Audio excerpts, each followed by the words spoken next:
தானியேல் புஸ்தகம் 5ஆம் அதிகாரம் 6வது வசனவாசி. அப்பொழுது ராஜாவின் முகம் வேறுபட்டது, அவனுடைய நினைவுகள் அவனை கலங்க பண்ணினது, அவனுடைய இடுப்பின் கட்டுக்கள் தளர்ந்தது, அவனுடைய முழங்கால்கள் ஒன்றோடொன்று மோதி கொண்டது. இது என்ன சம்பவம் அப்படின்னு கேட்டீங்கன்னா, பெல்ஷாத்சார் அப்படின்னு சொல்லக்கூடிய ஒரு ராஜாவுடைய காலத்துல நடந்ததான சம்பவம். இப்போ ஒரு ரத்தம் தோய்ந்த கரம் ஒன்று எழுதுது, அந்த இடத்துல எழுதுது. என்ன எழுதுது அப்படின்னு சொல்லி கேட்டீங்கன்னு சொன்னா, உங்க எல்லாருக்கும் தெரியும், சாந்து பூசப்பட்ட சுவரில் எழுதின அந்த கொய்யிருப்பை ராஜா கண்டான். அப்பொழுது வசனம் சொல்லுது. இது என்ன எழுதுச்சு? ஒரு நியாய தீர்ப்பை எழுதுகிறது. யாருக்கு நியாய தீர்ப்பு எழுதுது? பெல்ஷாத்சாருக்கு நியாய தீர்ப்பு எழுதுது.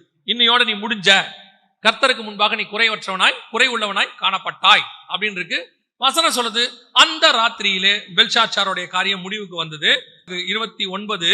அப்பொழுது பெல்ஷாத்சார் தானியேலுக்கு ரத்தாம்பத்தை அணிவித்தான். அன்று ராத்திரியிலே 30வது வசனம், அந்த ராத்திரியிலே கல்தேய ராஜாவாகிய பெல்ஷாத்சார் கொலை செய்யப்பட்டான். மேதினாகிய தரியு தன் 62ஆம் வயதில் ராஜ்யத்தை கட்டி கொண்டான். அப்போ அது நியாய தீர்ப்பு வர ராத்திரி, நியாய தீர்ப்பு வரக்கூடிய ராத்திரி. அந்த ராத்திரியில நியாய தீர்ப்பு சொல்லும் பொழுது கர்த்தருக்கு முன்பாக நீ குறை உள்ளவனாய் காணப்பட்டாய் அப்படின்னு. இப்ப ராஜா இடைக்கட்டு கட்டி இருக்கிறாரு. அவர் என்ன கட்டியிருக்கிறாரு? இடைக்கட்டு கட்டி இருக்கிறாரு. இப்ப அவருக்கு ஒரு தைரியம் இருக்கு, நான் பெல்ட் போட்டிருக்கிறேன், யாரும் என்ன எதுவும் செய்ய முடியாது, ஸ்ட்ராங்கா போட்டிருக்கிறேன் அப்படின்னு சொல்றாரு. ஆனால் ஒரு நியாய தீர்ப்பு வரும் பொழுது அந்த இடைக்கட்டு நிற்கவில்லை. வசனம் சொல்லுது, கட்டுகள் அவிழ்ந்தது, தானாவே நடக்குது. அவனுடைய இடுப்பின் கட்டுகள் தளர்ந்தது, ஆட்டோமேட்டிக்கா தளர்ந்துருச்சு. அவருடைய அர்த்தம் என்ன? நீ சத்தியத்துல நிக்கிற நினைச்சுக்கிட்டு இருக்கிற, ஆனா நியாய தீர்ப்புல உன்னால நிக்க முடியுமா? நியாய தீர்ப்புல உன் இடைக்கட்டு அவிழாதபடிக்கு உன் சத்தியம் அங்கேயும் நிக்கணும். ஒண்ணு, புறப்படும் போது அரைக்கச்சை கட்டி இருந்தான். 2, ஓடும் போது அரைக்கச்சை கட்டி இருக்கிறான். ஆனா முடிக்கும் போது அரைக்கச்சி இல்ல. பெல்ஷாத்சார் முடிக்கும் போது என்ன இல்ல? அரைக்கச்சை இல்ல. அவன் அரைக்கச்சை கழண்டுருச்சு. என்ன அர்த்தம்? சத்தியம், அவன் ஃபாலோ பண்ண சத்தியம், அவன் நினைச்ச சத்தியம், அவன் நினைச்சுக்கிட்டான் நான் சத்தியத்துல நிக்கிறேன்னு சொல்லி. ஆனால் அந்த சத்தியம் நியாய தீர்ப்பு வரும்பொழுது நிக்கவில்லை.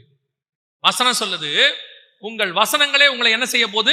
நியாய தீர்க்க போது அப்படின்னு. இப்ப நம்ம அவங்கவுங்க ஒரு சத்தியத்தை வச்சுக்கிட்டோம், நமக்கு நாமே சுயநீதி அப்படின்னு இருக்கு. இந்த சத்தியத்தை கையில வச்சுக்கிட்டு உண்மையான சத்தியத்தை சொன்னாலும் ஒரு குரூப் கேட்காது, என்ன சொன்னாலும் கேட்காது, அவங்க பாட்டு அவங்க இருப்பாங்க. அவனை பொறுத்த வரைக்கும் அது கரெக்டா இருக்கும், பர்ஃபெக்ட், சூப்பர் அப்படின்னு இருக்கு. ஆனால் ஒரு நாள் நியாய தீர்ப்பு வரும். ஆண்டவர் எழுதுவார், உன்னை பத்தின நியாய தீர்ப்பு எழுதும் போது உன்னுடைய இடைக்கட்டு அவிழாம இருக்குதா? அதோடைய அர்த்தம் என்னன்னா வேற ஒண்ணும் இல்ல. அந்த நியாய தீர்ப்பை பார்த்த உடனே பெல்ஷாத்சாருக்கு என்ன வந்துச்சு? பயம் வந்துச்சு. அவன் நடுங்கினான்னு இருக்கு. காரணம் என்ன? அவன் செஞ்ச தப்புக்கான தண்டனைன்னு அவனுக்கு தெரியுது. இப்ப யார் பயப்பட மாட்டா? இப்ப ஆண்டவர் நியாய தீர்ப்பு எழுதுறாருன்னு வச்சுக்கோங்க.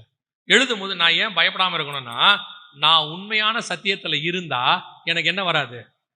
பயம் வராது, எனக்கு பயமே வராது. அப்படி நம்ம எப்படி நிற்போம் தெரியுமா? கர்த்தர் வரும்போது அவருக்கு முன்பாக நிற்கும்படிக்கு ஆண்டவர் சொல்றாரு, மனுஷகுமாரன் நினையாத நாளில வரும்பொழுது அவருக்கு முன்பாக நிற்கும்படிக்கு. அப்ப நான் நிக்கிறதுக்கான அந்த சத்தியத்தில் இருக்கிறேனா? எனக்குள்ள இருக்கிற என் சுயநீதி ஓரமா வச்சிடணும். சில நேரத்துல நான் ஃபாலோ பண்றது எனக்கு சரின்னு இருக்கும், கரெக்டாக இருக்கும். ஆனால் கர்த்தருடைய நீதியின்படி இருக்குதான்னு பார்க்கணும்.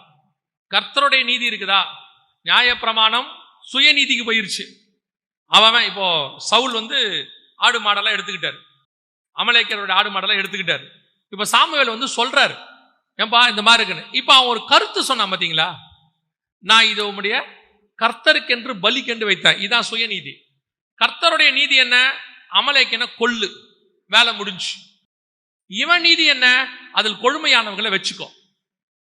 இப்போ ஆதாம் ஏவாளுக்கு கர்த்தருடைய நீதி என்ன? பழத்தை சாப்பிடாத. இவன் நீதி என்ன? இவ கொடுத்தா நான் சாப்பிட்டேன், நீர் கொடுத்த ஸ்திரீயானவள் கொடுத்தா சாப்பிட்டேன். அண்ணமாண்ட நீதி என்ன?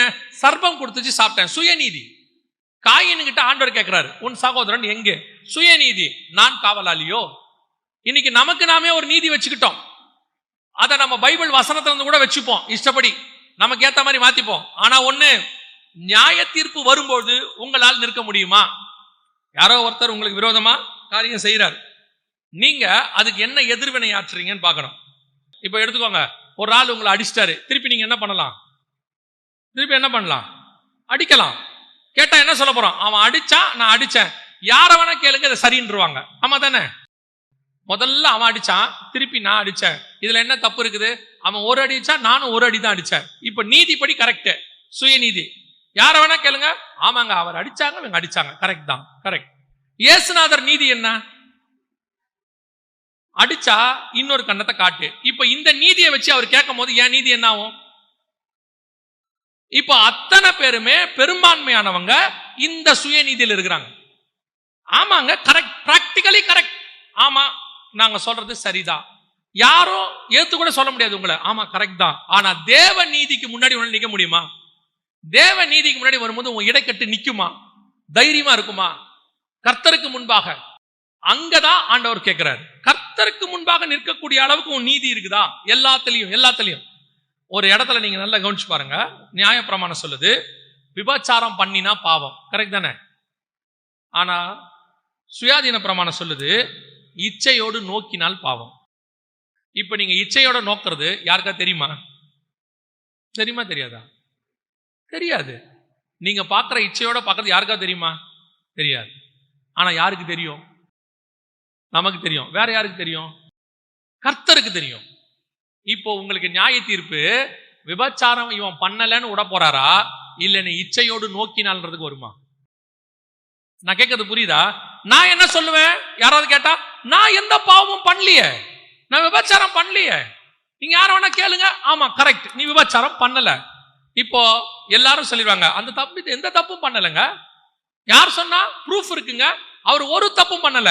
எல்லாரும் போயிடுவாங்க, நீ நல்லவன் ஆயிடுவ. குட். இயேசுநாதர் வராரு அடுத்து, எங்கிட்ட சொல்லும் பாரு. ஆண்டவர் வந்து என்ன சொல்லுவாரு? இவ்வளவு பேர் நீ சொல்லிட்ட, கரெக்ட் தான், உன் நீதிப்படி சரி, சட்டப்படி சரி, நியாயப்பிரமாணம் படி சரி, எல்லாம் சரி. என் மூஞ்ச பார்த்து சொல்லும் பாரு, நீ தப்பா பார்க்கல அப்படிம்பாரு. இதுதான் எழுதுறது. ஒரு உறுப்பு எழுதிட்டு.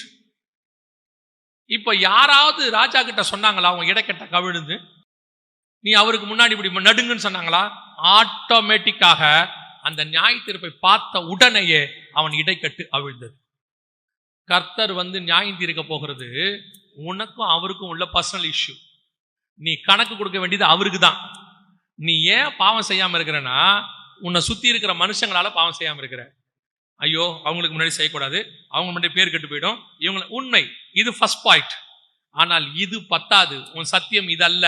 சத்தியம் என்பது உனக்கு உள்ளே மாற்றம் வந்திருக்கணும். உனக்குள்ளே மாற்றம் வந்திருக்கணும். நீ பயப்பட வேண்டியது உன்னை நியாயம் தீர்க்க போகிற கர்த்தருக்கு. நீ அரை கட்சி கட்டி ஓடும் போது ஆகாப் நினைப்பான், எலியா சூப்பர் ஆலியா, ரதத்தை விட வேகமா ஓடுறாரு, கரெக்ட். நீதி சத்தியம் எல்லாம் சொல்லுவான், ஓ சூப்பர், நல்ல பிரசங்கியாரு. இப்ப என்னையே சொல்லு, இப்படி வச்சுக்கோங்க. இப்படி ஒரு என்ன உதாரணத்துக்கு சொல்றேன். அவர் வராரு, நல்ல செகண்ட் கமிங் பத்தி பேசுவாரு, அவருக்கு என்னங்க குட். ஆனால் இன்னொரு அரைக்கச்சை இருக்கு. ஆகாப்புக்கு முன்னாடி அரைக்கச்சை டைட்டா இருக்கு. எகிப்துக்கு புறப்படும் போது அரைக்கச்சை கரெக்டா இருக்கு. பாக்குறவனா சொல்லுவான், மோசே அரைக்கச்சை கரெக்ட், எலியா அரைக்கச்சை கரெக்ட், பெர்ஃபெக்ட். ஆனா அவன் கேட்க போற கேள்வி என்ன தெரியுமா? கடைசியா கர்த்தர் வந்து நின்னுப்பாரு. இப்ப சொல்லுவான் அரைக்கச்சை கரெக்டா இருக்கா? அவர் வந்து நிற்கும் பொழுதும் உன் இடைக்கட்டை அவிழாம பெர்ஃபெக்ட்டா, ஆமா ஆண்டவரே நான் சத்தியத்துல நிக்கிறேன், நின்னுட்டீனா நீ சொல்லவே வேண்டாம், உன் இடைக்கச்சை சொல்லும், உனக்குள்ள இருக்கிற சத்தியம் சொல்லும் நீ கரெக்டாக இருக்கிறாய் என்று சொல். இருக்கிறோமா? அதைத்தான் இப்ப ஆராய்ந்து பார்க்கணும். நீ வேற யாருக்கும் பயப்படாத, கர்த்தருக்கு பயப்படு. நீ மனுஷனுக்கு நல்லவனா இருக்கணும்னு நினைச்சினா ஒவ்வொருத்தனுக்கும் நல்லவனா இருக்கணும், ஒருத்தருக்கும் நல்லவனா இருக்கணும், நீ பார்க்கிறவனுக்கு நல்லவனா இருக்கணும். ஆனா கர்த்தருக்கு பயந்துட்டீனா நீ வேற எவனுக்குமே பயப்பட வேண்டாம், நீ அத்தனை பேருக்கும் நல்லவனாக மாறிடுவ. அவ்வளவுதான். அது ஒருத்தருக்கு மட்டும் நீ பெர்ஃபெக்ட்டா இருக்குன்னு பாத்துக்க. ஒரே ஒருத்தருக்கு நீ மனுஷனுக்கு இவர்கிட்ட இப்படி நடக்கணும், அவர்கிட்ட இப்படி நடக்கணும் அப்படின்னு சொன்னீங்கன்னா நீ அதை ஒருத்தரையா நல்லவனா இருக்கும். எனக்கு ஆண்டவர் சொல்லி கொடுத்தது அதுதான். நீ கர்த்தருக்கு முன்பாக பெர்ஃபெக்ட்டா இருக்க முயற்சி பண்ணு. மனுஷனை பத்தி கவலைப்படாத. அவன் எதை வேணா பேசுவான். இன்னைக்கு அவன் பேசுவான், திட்டுவான், நாளைக்கு உன்னை அவனே புகழ்வான், நாளைக்கு அவனே திட்டுவான். No worries. அவன் உன்னை நியாயம் தீர்க்க போறது இல்ல, அவன் உன்னை பரலோகத்துக்கு கூட்டு போகிறது இல்ல, அவன் உன்னை கொண்டு போய் பரலோகத்துல கை பிடிச்சு விட போறது இல்ல. உனக்கும் அவனுக்கும் எந்த சம்பந்தமும் இல்ல. அவன் பேசுறான், பேசி போட்டோம். ஆனா நீ தேவனுக்கு பயப்படு.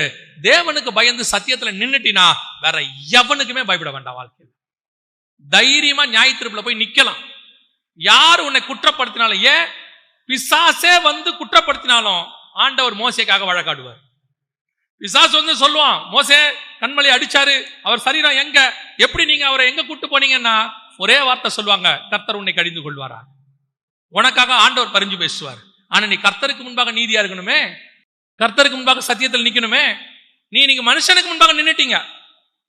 யாரையும் கேட்டு பாருங்க, உங்களை யாரும் கெட்டவங்க அவ்வளவு சீக்கிரத்தில் சொல்லவே மாட்டாங்க. பாஸ்டர் கூப்பிட்டு கேளுங்க உங்க விசுவாசியை பத்தி, பாஸ்டர் சொல்லுவாங்க நல்ல விசுவாசி. நீங்கள் யார் என்று உங்கள் ஊழியக்காரருக்கு கூட தெரியாது. நீங்கள் யார் என்பது சில நேரத்துல நீங்கள் யார் என்பது உங்கள் மனைவிக்கு தெரியாது, உங்கள் கணவருக்கு தெரியாது. நீங்கள் யார் என்பது உங்கள் பிள்ளைகளுக்கு தெரியாது. நீங்கள் யார் என்பது உங்கள் பெற்றோருக்கு தெரியாது. உண்மை, பெற்றோருக்கு கூட தெரியாது உன்னை பத்தி நீ யாருன்னு. ஆனா கர்த்தருக்கு தெரியும். God knows.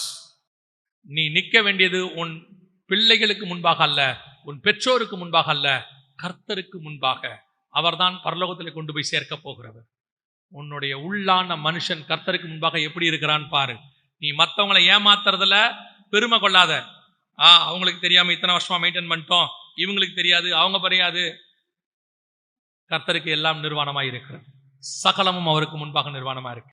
நீ என்னை ஏமாத்திரலாம், உங்க அப்பா அம்மாவை ஏமாத்திரலாம், உங்க சொந்தக்காரங்களை ஏமாத்திரலாம். ஏன் நாங்க ஏமாளியா கூட இருக்கலாம். நான் சொல்லுவேன், பல நேரத்தில் நம்ம அப்பா அம்மா என்னவா ஆயிடுறாங்க, ஏமாளி ஆயிடுறாங்க. அவங்க பாவம் ஏமாறாங்க. ஆனா ஒண்ணு, நியாயம் தீர்க்கிற ஒருத்தர் உட்கார்ந்து இருக்கிறார் மேல.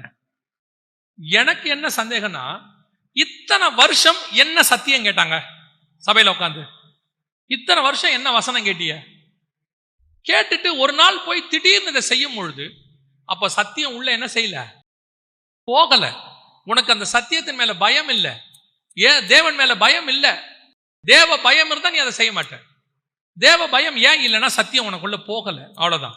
உலகம் உன்னை என்ன செய்து சத்தியத்தை விட்டு பிரிக்குது. தயவு செய்து நான் சொல்லி முடிக்கிறேன், கவனியுங்கள். தயவு செய்து சத்தியத்தில் நில்லுங்க. நீங்க எந்த சத்தியத்துல நிக்கணும், உங்க சுய சத்தியத்துல நிக்காதீங்க. கர்த்தருக்கு முன்பாக கணவன் வந்து வீட்டுல கணவருக்கு முன்பாக மாமியார்கிட்ட அன்பா நடந்துக்கிறாங்க. சில நேரத்துல கணவனுக்கு முன்னாடியே மாமியாரை திட்டுறவங்களா இருக்கிறாங்க. ஆனா நீ கணவனுக்காக பயப்படுறீங்களோ இல்லையோ, கர்த்தருக்காக பயப்படுங்க. நீங்க என்ன விதைக்கிறீங்களோ அதான் என்ன செய்வீங்க, அறுப்பீங்க. பலர் தேவ பயம் இல்லை, தேவ பயம் இல்லை, சத்தியம் கேட்கறாங்க. ஏன் சர்ச்சில் ஊழியம் கூட பண்றாங்க, சில நேரத்துல சபையில முக்கியமான பொறுப்புகள்ல கூட இருக்கிறாங்க.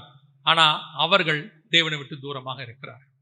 தயவு செய்து உங்கள் அறை கட்டப்பட்டதாக இருக்க வேண்டும். தேவன் வரும்பொழுது முதலாவதாக அறை புறப்படுவதற்கு கட்டப்பட்டிருக்க வேண்டும்.